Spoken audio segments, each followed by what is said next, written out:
Today, I will be discussing one of the different approaches and methods in teaching, which is the constructivist approach.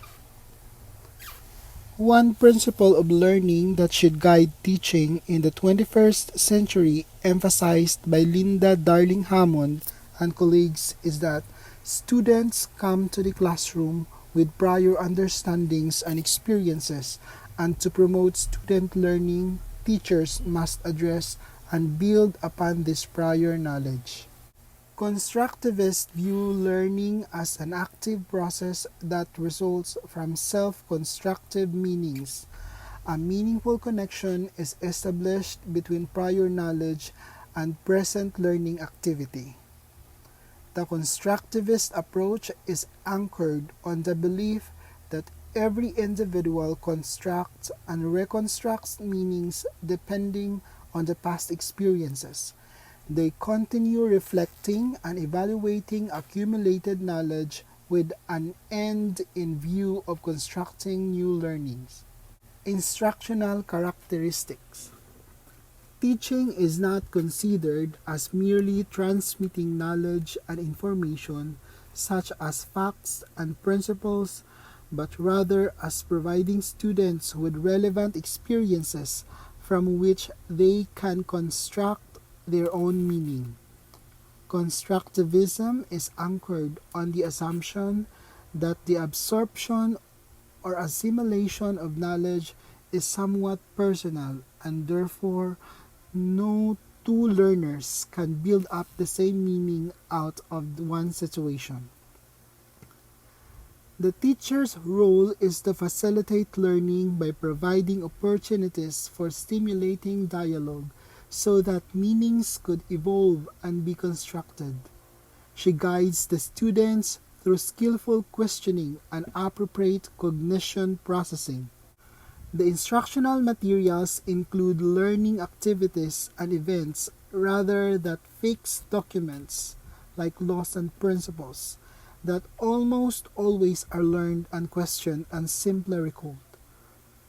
Lessons are activity-centered in order for them to experience or gain personal knowledge through active involvement. Participation with understanding enables them to live through a learning episode.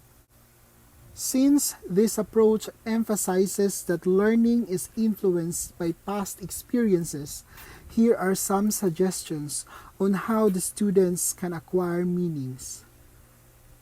In introducing a lesson, find connection with the previous one through a review or recount of observations done on a past learning activity. Inquiry teaching suits the constructivist. The teacher poses a problem, asks questions, and facilitates free probe into a particular subject. Both teacher and students engage in open discussions and dialogue, honest exchange of ideas, and collaboratively draw conclusions.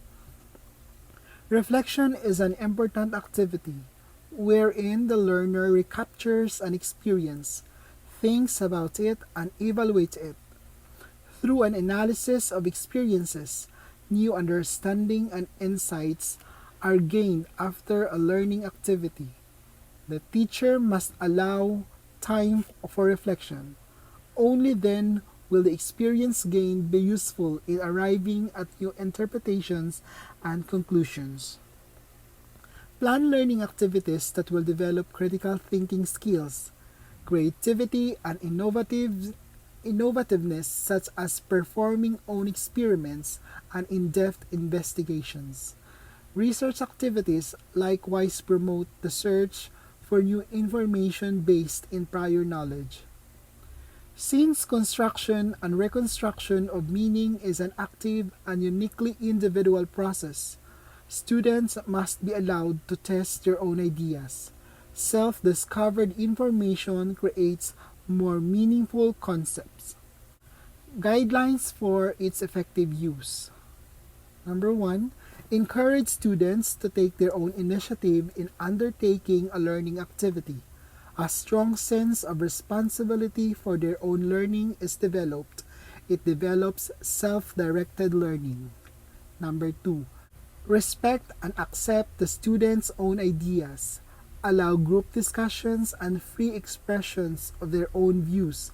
They will learn to listen to others and share their own for a consensus. Their self-confidence is enhanced. Number 3, ask students to recall past experiences, analyze and see a connection with a new learning event. The constructivist allows reconstruction and revision of previous learning. Here's the 5 phases of learning. First, engage or start the process. Next is explore, provide students with a common base of experience, identify and develop concepts, processes, and skills. Third, explain, opportunities to verbalize students' conceptual understanding to demonstrate new skills or behavior. It also provides opportunities to teachers to introduce formal terms, definitions, and explanations for concepts, and etc. Next is to elaborate.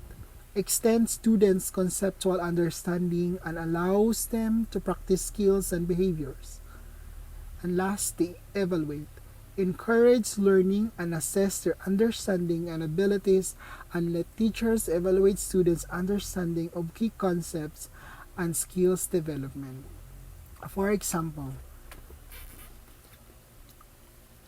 in a 5E model for math, a unit on rational numbers coming from mathematical and real-world situations could include converting between standard decimal notation and scientific notation.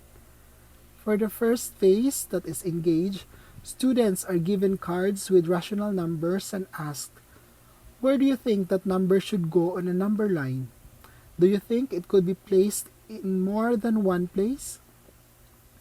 The next stage, explore. So students use cards to order, match, and compare the rational numbers. The third phase is to explain.